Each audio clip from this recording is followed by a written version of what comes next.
नमस्कार दोस्तों, जय श्री लक्ष्मी नारायण, जय Shiv Shakti triple three divine knowledge channel में आप सभी लोगों का स्वागत है। दोस्तों, आज इस वीडियो की जो मेन टॉपिक है वो यह है कि प्याज और लहसुन करते हैं मानवों की काम तमाम। तो इस टॉपिक के ऊपर ही आज मेरी ये वीडियो है और ये जो टॉपिक है ये सभी मानवों के लिए एक खास महत्ता गुणवत्ता रखने वाले टॉपिक है, क्योंकि इसी टॉपिक की सारांश में हम सभी मानवों की जो ये नकारात्मक ऊर्जा है, जो उत्तेजना है, जो अविद्या है, जो अहंकार है, जो अज्ञानता है, इसे हम शुद्ध कर सकते हैं।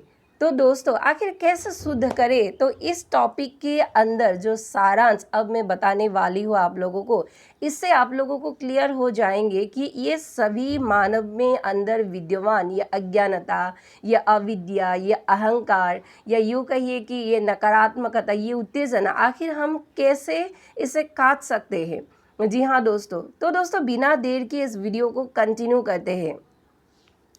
दोस्तों, हम सभी मानव जब प्याज और लहसुन का सेवन करते हैं तो इसके सेवन से हमारे इस पंचभूत के शरीर में असंतुलन और असंतुष्टि बढ़ते हैं। जी हाँ दोस्तों, ध्यान में मन नहीं लगते और हमारे मन जो है वो एकाग्र चित्त नहीं रहते हैं। हालांकि वैज्ञानिक दृष्टिकोण में ये प्याज और लहसुन में कई स्वास्थ्य वर्धक गुण पाए जाते हैं, जैसे कि प्याज और लहसुन सेवन करने से प्रतिरक्षा शक्ति जो है वह बढ़ते हैं, या यूँ कहिए कि पाचन में हमें सहायता करते हैं ये प्याज और लहसुन। लेकिन दोस्तों, अगर हम धार्मिक दृष्टिकोण से देखें और अगर हम आध्यात्मिक दृष्टिकोण से देखें तो ये प्याज और लहसुन वर्जित माना जाता है। जी हाँ दोस्तों, अर्थात हम जब आहार सेवन करते हैं तो ये प्याज और लहसुन उस आहार में वर्जित माना जाता है, या यूँ कहिए कि वह धर्म के विपरीत है, आध्यात्मिक दृष्टिकोण के विपरीत है। आप यूँ भी कह सकते हैं कि ये अशुद्ध है। जी हाँ दोस्तों, अब हम बात करते हैं सृष्टि में पहले कौन सा अस्तित्व पनपा था। जी हाँ दोस्तों, जब ये सृष्टि, हम सभी मानव जीव जंतु, ये पशु पक्षी, ये वृक्ष जब उत्पन्न नहीं हुआ था, तब सिर्फ परमात्मा के पास एक ही हथियार था। जी हाँ दोस्तों, और जो वो हथियार है और जो वो नियम है जो सृष्टि के रचना करने के लिए, या यूँ कहिए कि सृष्टि के कल्याण के लिए जो परमात्मा अपने इस हथियार को प्रयोग करते हैं उनके कर्म में, तो दोस्तों वो जो पहला हथियार था वो था आध्यात्मिकता। जी हाँ दोस्तों, अर्थात आप यूँ भी कह सकते हैं कि इस सृष्टि में पहले अस्तित्व में आया था आध्यात्मिकता। इस आध्यात्मिकता से बाद में ट्रांसफॉर्म होकर, अर्थात आप यूँ भी कह सकते हैं इसकी जो उपशाखा निकल कर आया धर्म, अर्थात धार्मिक दृष्टिकोण। और इस आध्यात्मिक और इस धर्म से मिलजुल कर तैयार हुआ लास्ट में वैज्ञानिक दृष्टिकोण। जी हाँ दोस्तों, क्या हुआ? ये जो वैज्ञानिक दृष्टिकोण है, ये वैज्ञानिक दृष्टिकोण की जो पहला स्रोत है वो आध्यात्मिकता ही है। जी हाँ दोस्तों, आध्यात्मिकता से लोग धर्म में आए, क्योंकि आध्यात्मिक अपने आप में आध्यात्मिक होना इतना आसान बात नहीं है।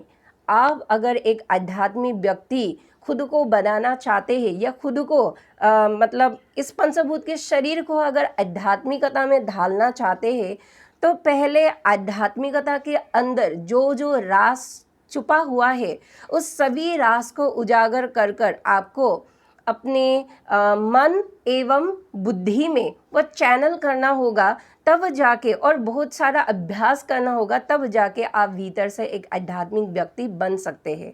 जी हाँ दोस्तों, और लोग इतने सारे चेंज अपने आप में कर नहीं सकते, इसीलिए वो उस शाखा से निकला उपशाखा धर्म बनाया लोगों ने। अभी तो बहुत सारे अलग अलग धर्म हैं। और ये जो वैज्ञानिक है, ये वैज्ञानिक भी पहले सृष्टि के अस्तित्व को तो मानता था कि मतलब कोई तो ऐसा विश्व शक्ति है जो इस सारे सृष्टि को मतलब क्रिएट किया था, लेकिन वो लोग आध्यात्मिक तरीके से नहीं सोचते थे। वैज्ञानिक दृष्टिकोण में मतलब ये वैज्ञानिक दृष्टिकोण मानव के आधार पर है, मस्तिष्क के आधार पर। तो वैज्ञानिक दृष्टिकोण में ये प्याज और लहसुन में मतलब प्रतिरक्षा शक्ति या यूँ कहिए कि पाचन तंत्र में ये मतलब हमें सहाय करते हैं, ऐसा वैज्ञानिक मानते हैं। लेकिन दोस्तों पहले आध्यात्मिकता जन्मा था इस सृष्टि में, ये गुप्त रहस्य है। उसके बाद धर्म आया, धर्म के बाद वैज्ञानिक दृष्टिकोण आया। तो आध्यात्मिकता ही पहला स्रोत है वैज्ञानिक दृष्टिकोण की। इसीलिए दोस्तों जो मतलब पहले से ये अस्तित्व में आया था अर्थात आध्यात्मिकता, तो हमें उसके अकॉर्डिंग आध्यात्मिकता के भीतर जो जो रहस्य छिपी हुई है और जिससे मानवों की आयु बढ़ सकते हैं, हमें सिर्फ उसी को फॉलो करना चाहिए ताकि हम अपने इस मानव अस्तित्व को, मानव के अंदर इस ऊर्जा को, इस अविद्या को मतलब हम नाश कर सकते हैं। तो दोस्तों इसीलिए जो है एक कॉन्सेप्ट आप लोगों को क्लियर होना चाहिए। पहले आया था आध्यात्मिकता, बीच में आया धर्म जो अभी तो मतलब पूरा लुप्त हो गया है, और इस युग परिवर्तन के टाइम फ्रेम में हमें फिर से वही पहले मतलब स्रोत में मोड़ना होगा अर्थात आध्यात्मिकता में। तो इसीलिए दोस्तों आध्यात्मिक दृष्टिकोण से प्याज और जो लहसुन है इसे सेवन करना शरीर के लिए या यूँ कहिए कि मन मस्तिष्क के लिए हानिकारक है। आप एक भीतर से अशुद्ध मानव कहलाते हो, आपकी ऊर्जा जो है वो अशुद्ध होते हैं, और मतलब आपकी जो अविद्या है, आपकी जो अज्ञानता है, आपकी जो अहंकार है, आपकी जो उत्तेजना है, आपकी जो नकारात्मक ऊर्जा है, ये सभी लक्षण को ये प्याज और लहसुन मतलब और ज़्यादा बढ़ाते हैं अगर आप इन दोनों चीज़ों के सेवन करते हो तो। इसलिए दोस्तों प्याज और लहसुन से हम सभी मानवों को परहेज़ करना चाहिए। जी हाँ दोस्तों, और दोस्तों हम सभी लोग खुद को सनातनी कहते हैं क्योंकि हम सनातन धर्म को मानते हैं। अगर आप अपने जीवन में, अपने आहार में प्याज और लहसुन शामिल करते हैं तो आप एक भीतर से सनातनी व्यक्ति नहीं है।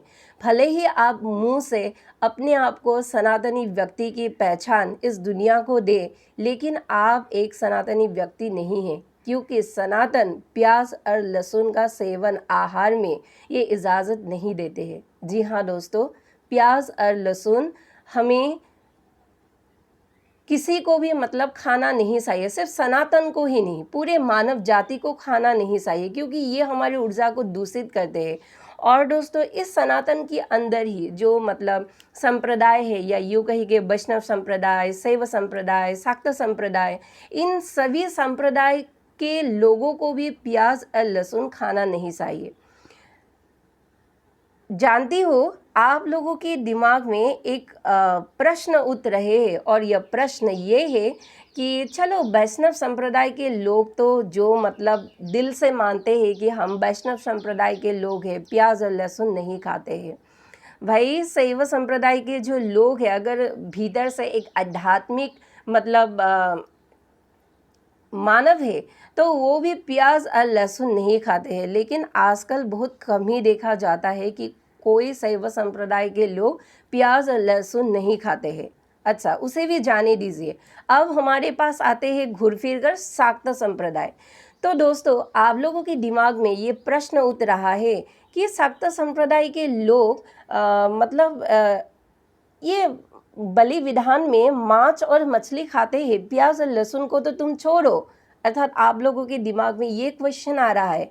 जी हाँ दोस्तों, ये जो शाक्त संप्रदाय के लोग हैं बलि विधान में मांस मछली या यूँ कहिए कि और भी चीज बलि देते हैं उन लोगों के मतलब धर्म के हिसाब से, संप्रदाय के धर्म के हिसाब से, लेकिन उसके साथ साथ प्याज और लहसुन भी खाते हैं।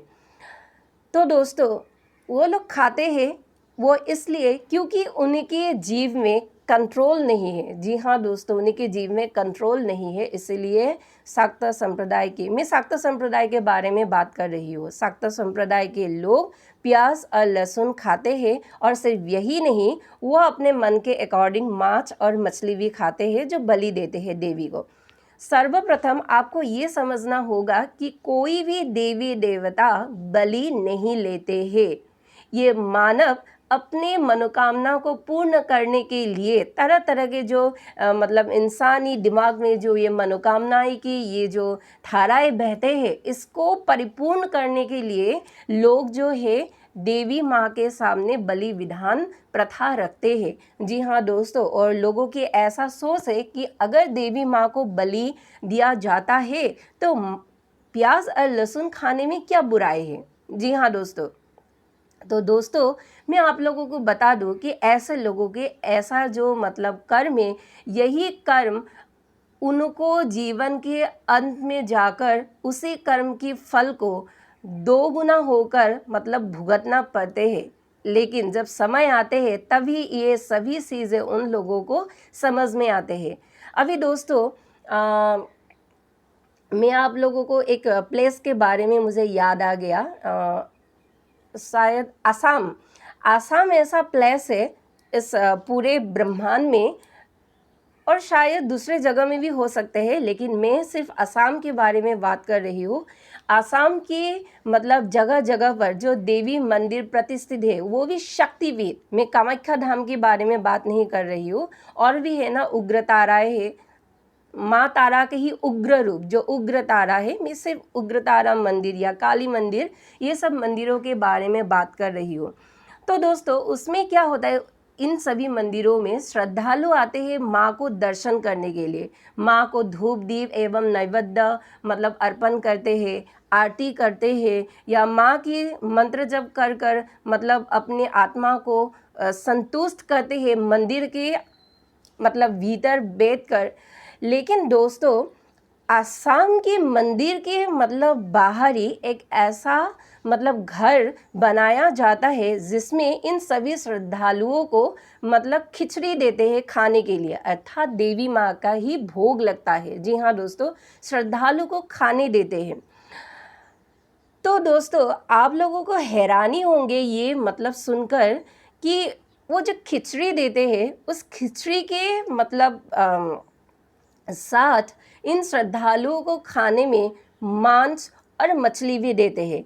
और अगर आप उन मतलब जो खिचड़ी मतलब ऐसे वितरण कर रहे हैं उन सबको अगर पूछे कि इस देवी मंदिर में मांस और मछली आखिर क्यों आया भाई, यहाँ पर तो सात्विक खाना होना चाहिए, तो वो लोग ऐसा जवाब देते हैं कि ये मांस और मछली जो है ये मतलब देवी के ही भोग है, इसीलिए इसको मतलब श्रद्धालुओं को खाने के लिए दिया जाता है। और श्रद्धालु जो है वो बड़ी ही मतलब खुशी खुशी से वो खिचड़ी के साथ वो जो मतलब मांस और मछली है वो खाते हैं। कभी कभी मछली के झोल बनाते हैं। अभी झोल शब्द से ही आपको पता चल गया होगा, सिर्फ असम में ही नहीं, ये मतलब बांग्लादेश में भी ऐसा होता है। स्पेशली असम में भी जो बांग्ला लोग रहते हैं वो सभी भी मतलब ये मछली खाते हैं। जी हाँ दोस्तों, कब खाते हैं पता है आपको? जब विजयादशमी होते हैं ना, माँ दुर्गा की प्रतिमा को जब मतलब नदी में विसर्जित किया जाता है, उसके बाद जब वो मतलब हंसी मजाक कर कर सभी लोग विजयादशमी के दिन नदी से मतलब फिर से अपने घर में उस मतलब उस स्थान पर जहाँ पर देवी को स्थापित किया गया था वहाँ पर आते हैं, तब उस दिन वो जो बेंगली लोग हैं अर्थात वह सभी लोग मिलकर हंसी मजाक से मांस मछली दबाकर खाते हैं। जी हाँ दोस्तों, लोग कहते हैं कि विजयादशमी के दिन पावन पर्व है, विजयादशमी को दिन हमेशा शुद्ध आहार खाना चाहिए, लेकिन मतलब दुर्गा पूजा के ही दिन विजयादशमी के दिन ऐसा भी होता है कि लोग ठूस ठूस कर मांस और मछली खाते हैं। तो जाहिर सी बात है, अगर मांस और मछली खाते हैं तो उसमें प्याज और लहसुन भी देते हैं, और मैंने जो ये असम की जो ये मंदिरों के बारे में कहा, काली मंदिर, विभिन्न काली मंदिर, उग्रतारा मंदिर, जो शक्तिपीठ होते हैं, इन सभी मंदिरों में भी मतलब जो वो घर है, एक्स्ट्रा जो घर मतलब श्रद्धालुओं के लिए मतलब बनाया जाता है, और उस घर के अंदर जो खिचड़ी देते हैं, उस खिचड़ी के साथ जो मांस और मछली देते हैं, तो उसमें भी मतलब प्याज और लहसुन होते हैं। तो दोस्तों, आप देवी माँ के सामने पूजा करने आए थे, पूजा भी किया इतनी श्रद्धा से, मतलब आशीष भी लिया माँ की, लेकिन उसके बाद ही आप अपने को जूठा कर दिया। जी हाँ दोस्तों, जूठा कर दिया, मुंह भी जूठा हो गया, शरीर भी जूठा हो गया। ये पंचभूत की शरीर में गंदगी जो है, ये अशुद्ध ऊर्जा जो है वो फैल गया। तो दोस्तों, क्या आपकी नज़र में ये सही है? बताइए आप। पहले तो देवी शक्ति, कोई भी देवी शक्ति हो, देवता की तो बात छोड़िए, जो देवी माताएं होते हैं, देवी माता कोई भी बलि विधान नहीं लेते हैं। जी हाँ दोस्तों, क्योंकि माँ है, सारी सृष्टि के जग जननी है, वो अपने बच्चे की बलि क्या लेंगे? आप लोग कहिए मुझे, क्या लेंगे अपने बच्चे की बलि? एक माँ अपने संतान की क्या बलि ले सकते हैं? अगर माँ अपने पर आए ना दोस्तों, तो वो अपने संतान को किसी भी हद में जाकर उस संतान को बसा सकते हैं। जी हाँ दोस्तों, तो आप लोग मुझे एक बात खुद कहिए कि देवी माँ अपनी संतान की बलि क्या ले सकते हैं? वो चाहे बकरा हो, वो चाहे बकरी हो, या वो चाहे मतलब कोई भी पक्षी हो। तो दोस्तों, ये मतलब गलत तरीका है, और गलत तरीके से लोग खुद ही धर्म बना लेते हैं, और खुद की मन की अकॉर्डिंग धर्म पर चलकर उसी को मतलब तोड़ मरोड़ कर एक रूप देकर अपनी जीव की स्वाद को और अपने मन को बेकाबू कर कर ये जो है आहार जो है खाते हैं, जो अशुद्ध है। और एक बात कहूँ दोस्तों, जो एकदम मतलब सही है वो यह है, जब आपके घर की किचन में, या यूँ कहे कि आपके रसोई घर की चूल्हे में जब ये लहसुन और प्याज की मतलब या मतलब तरकारी में आप देते हो, या यूँ कहे कि प्याज और लहसुन के जब तड़का आप मतलब सब्जी में देते हो, या यूँ कहिए जो भी डिश हो, उसी वक्त आपकी जो रसोई घर है वो अशुद्ध हो जाते हैं। जी हाँ दोस्तों, क्योंकि रसोई घर में माँ अन्नपूर्ण का स्थान माना जाता है। रसोई घर इसीलिए पवित्र होते हैं, इसीलिए रसोई घर की सभी चीज़ें वास्तु के अनुसार ही मतलब सभी चीज़ को व्यवस्थित ढंग से रखते हैं। और सिर्फ वास्तु सिर्फ रसोई घर में ही नहीं, सभी घरों में वास्तु के अनुसार ही रखते हैं। लेकिन जो रसोई घर है, रसोई घर में अगर अशुद्धि है तो वो पूरे घर में फैलते हैं। इसीलिए दोस्तों, रसोई घर में अन्नपूर्णा देवी का स्थान माना जाता है, और इसीलिए रसोई घर को हमेशा शुद्ध कर कर रखना चाहिए। तो आप सोचिए, उसमें उस रसोई घर के चूल्हे के ऊपर अगर मांस मछली, या यूँ कहिए कि ये लहसुन और प्याज, ये अगर तड़का लगेंगे, तो वह रसोई घर कितने अशुद्ध होंगे, और वो अशुद्ध आहार खाकर आपके अंदर उत्तेजना वृद्धि होंगे, जिसके कारण आपके मन में जो ये एकाग्र मन आप जो धारण करने के बारे में सोचते हैं, वो आप कर नहीं सकते हैं। और इसीलिए दोस्तों, जो योगी जन हैं, जो योग ध्यान करते हैं, ये इन सब अशुद्ध आहार से इसीलिए मतलब खुद को बचा कर रखते हैं। जी हाँ दोस्तों, जो मतलब योग एवं ध्यान करते हैं, ये लोग प्याज और लहसुन को हाथ तक नहीं लगाते हैं। जी हाँ दोस्तों, क्योंकि अशुद्ध है, अशुद्ध आहार ये एक प्रकार से दोस्तों तामसिक भोजन होते हैं, और हर तामसिक भोजन अगर आप सेवन करते हैं तो इससे आपकी मतलब शरीर में उत्तेजना वृद्धि होते हैं। आपकी जो अविद्याएं हैं, जो शरीर के अंदर जो अविद्याएं रहते हैं, ये मतलब बढ़ जाते हैं, अज्ञानता मतलब बढ़ जाते हैं, नकारात्मक ऊर्जा का वृद्धि होते हैं, अहंकार भी बढ़ते हैं प्याज और लहसुन के सेवन से। तो दोस्तों, ज्ञानी लोग कहते हैं कि जो भी व्यक्ति अपने आहार को शुद्ध हाथों से बनाते हैं, शुद्ध तरीके से बनाते हैं और शुद्ध तरीके से इसे मतलब सेवन करते हैं, तो ये आहार की जितनी भी मतलब ऊर्जा है वो ऊर्जा शरीर में पड़ते ही इसकी ऊर्जा की जो लेवल है वो डबल हो जाता है। जी हाँ दोस्तों, और आपकी मन एकाग्रचित रहते हैं, ध्यान में आपको मन लगते हैं, आपकी मतलब शांति, मन की शांति ये बनी रहती है। असंतुलन आपके अंदर नहीं रहते हैं, और आते भी तो है वो कभी कभी आप उससे क्या करते हो मतलब एडजस्ट कर लेते हो। इसीलिए दोस्तों प्याज और लहसुन मानव को सेवन नहीं करना चाहिए। जो वैष्णव संप्रदाय के लोग हैं वो तो इसे मतलब फॉलो करते ही है, लेकिन दोस्तों आजकल लोगों की सोच आउट ऑफ कंट्रोल, आज की लोगों की सोच मतलब मैं आपको क्या कहूँ, मुझे कुछ मतलब मेरे पास कुछ शब्द ही नहीं है बोलने के लिए। जब मैं ऐसे लोगों को देखती हूँ, जब उनकी आहार की व्यवस्थाएं या यूँ कहेगी हमारे सनातन धर्म के अंदर जो जो व्यवस्थाएं रहनी चाहिए, ये सभी व्यवस्था की उल्टा जो है मनुष्य सदा ही कर्म करते हैं और इस कर्म से भोगते भी है। जी हाँ दोस्तों, और बाद में यही मनुष्य कहते हैं कि आखिर हमने क्या पाप किया है। दैट मीन्स इन जो सनातनी मतलब सनातन धर्म को जो मानते हैं ये मतलब इसके मतलब प्याज लहसुन मांस मछली इन सब के बारे में उनको मतलब कुछ जागरूकता ही नहीं हुआ है। वो सिर्फ सोचते हैं ये मतलब हमें संतुष्टि देते हैं, हम इसे खाकर तृप्त होते हैं इसलिए हम खाते हैं। अब कहिए, हम सभी काम मानव की विपरीत कर रहे हैं। तो दोस्तों क्या हम इस अधर्म को बढ़ावा नहीं दे रहे हैं, और बाद में यही मानव जब इस कर्म के फल भोगने पर आते हैं तब ये मानव मतलब कहते हैं कि हमने तो मतलब जानबूझकर कोई भी ऐसा पाप नहीं किया है। तो ये क्या था, आप लोग बताइए, बताइए दोस्तों, ये क्या था। इसीलिए दोस्तों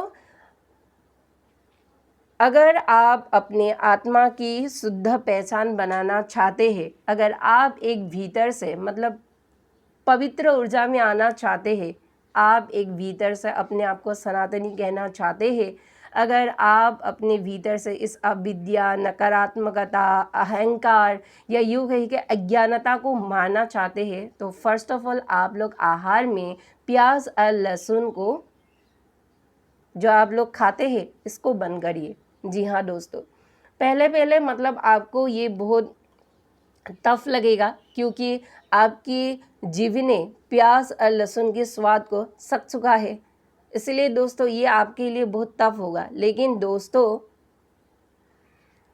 हम सभी मानवों को ये करना चाहिए क्योंकि मनुष्य इस पृथ्वी में आते हैं मानव धर्म को निभाने के लिए। आज मानव पैसे, फेमस या यूँ कहिए कि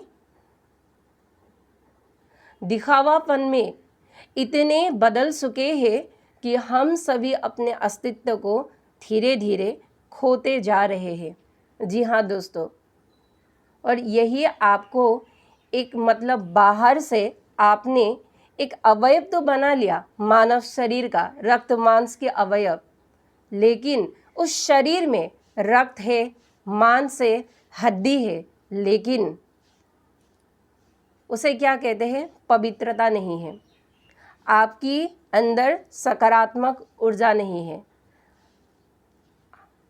ऐसे मानव अविद्या से घेरे रहते हैं, अज्ञानता खुद के अंदर भरे हुए हैं, अहंकार से लोटपोत है, नकारात्मक ऊर्जा से घेरा हुए है। जी हाँ दोस्तों, तो मानव की उद्धार कैसे होंगे और मानव की मुक्ति कैसे होंगे, आप लोग मुझे बताइए। इसीलिए दोस्तों प्याज और लहसुन का सेवन जो ज्ञानी व्यक्ति होते हैं वो स्पिरिचुअल प्रैक्टिस मतलब करते तो है ही, उसके साथ साथ इस लहसुन और प्याज को कभी भी नहीं खाते हैं। जी हाँ दोस्तों, कुछ पाने के लिए कुछ तो आपको खोना पड़ेगा है। आपको ये मतलब चमकीला रत्न चाहिए ना, तो उस रत्न को हासिल करने के लिए कुछ तो त्याग करना पड़ेगा। इस सृष्टि की रीत है। अगर आपको कुछ चमचमाती हुई वस्तु पाना है तो उसके लिए आपको त्याग करना तो पड़ेगा ही, तब जाके आप एक हीरे बन सकेंगे अपने आप में। और परमात्मा हम इस मानवों को यही सिखाते हैं। इसीलिए दोस्तों हम सभी मानव उस परमात्मा की आदेश को मानना चाहिए और जो जो भक्ति करते हैं, जो जो पूजा पाठ करते हैं, वो चाहे वैष्णव हो, वो चाहे शाक्त हो, शाक्त संप्रदाय के लोग, या वो चाहे शैव संप्रदाय के लोग हो, प्याज और लहसुन को कभी भी नहीं खाना। और मैं तो कहती हूँ मांस मछली को भी बिल्कुल भी नहीं खाना। अब तो मतलब सावन की ये मतलब महीना ये चल रहे हैं, तो इसलिए दोस्तों कभी भी प्याज और लहसुन को मत खाइए। अपनी ऊर्जा को बचाइए और इस ऊर्जा में बढ़ोतरी करिए, ताकि आप अपने जीवन में सभी चीज़ों को समझ सको, उसके अकॉर्डिंग समझकर आप काम कर सको। अपने कार्यों में आप मतलब 2 गुना गति आपको मिले, आपकी मन की एकाग्रता बढ़े, आप में शांति आए, आप में मतलब असंतुलन खटकर संतुलन बनी रहे। तो दोस्तों इसके लिए मानवों को खुद ही मतलब अपने आप को तैयारी करना होगा। जी हाँ दोस्तों, खुद को आप ही तैयार कर सकते हैं, किसी दूसरे व्यक्ति नहीं। आपकी आत्मा को सिर्फ आप ही अच्छी तरह से समझ सकते हैं। जी हाँ दोस्तों, आप ही एक ऐसा लौता व्यक्ति है जो आप अपने भीतर की आत्मा को पहचान सकते हैं। इस आत्मा की ऊर्जा एवं शक्ति को आप पहचान सकते हैं और उसके अकॉर्डिंग इस आत्मा के लिए इस आत्मा को दूषित ना करें, क्योंकि यही आत्मा है जो आपकी पंचभूत के शरीर को अभी तक संभाल रहे हैं। अगर ये ना रहे तो आपकी शरीर मतलब ऐसे परे रहेंगे, सुस्त परे रहेंगे। ये परमात्मा की वो दिव्य ज्योति सभी मानवों के अंदर है और इसीलिए वही आत्मा आप सभी इंसानों को चला रहे हैं। इसीलिए इस आत्मा की पहले शुद्धि करिए, इसकी ऊर्जा को शुद्धि करिए और इनको सम्मान देना सीखिए। क्योंकि अगर आप अशुद्ध आहार खा रहे हैं तो एक प्रकार से आप आपकी आत्मा को, उस दिव्य ज्योति को कष्ट पहुंचा रहे हो भीतर से। आत्मा की पुकार सुनिए, आखिर आपकी आत्मा क्या कहना चाहते हैं, किस मोड़ पर आत्मा आना चाहते हैं। जो आप कर रहे हैं शायद आपकी आत्मा उसे करना बिल्कुल भी पसंद नहीं करते हैं, लेकिन आपकी शरीर वो कर रहे हैं। आपकी आत्मा आपको बार बार ये जो है भीतर से आपको कुछ क्लू दे रहे हैं, लेकिन आप सुन नहीं रहे हो। इसीलिए दोस्तों अपने आत्मा को शुद्ध करिए, आत्मा की ऊर्जा को बचाइए और प्याज और लहसुन से परहेज कीजिए। तो दोस्तों आज के लिए इतना ही। अगर मेरी ये वीडियो कुछ ज्ञानवर्धक लगे आप सभी लोगों को, तो मेरी इस चैनल को सब्सक्राइब कर इस वीडियो को एक लाइक और एक शेयर अवश्य कर दीजिए। धन्यवाद।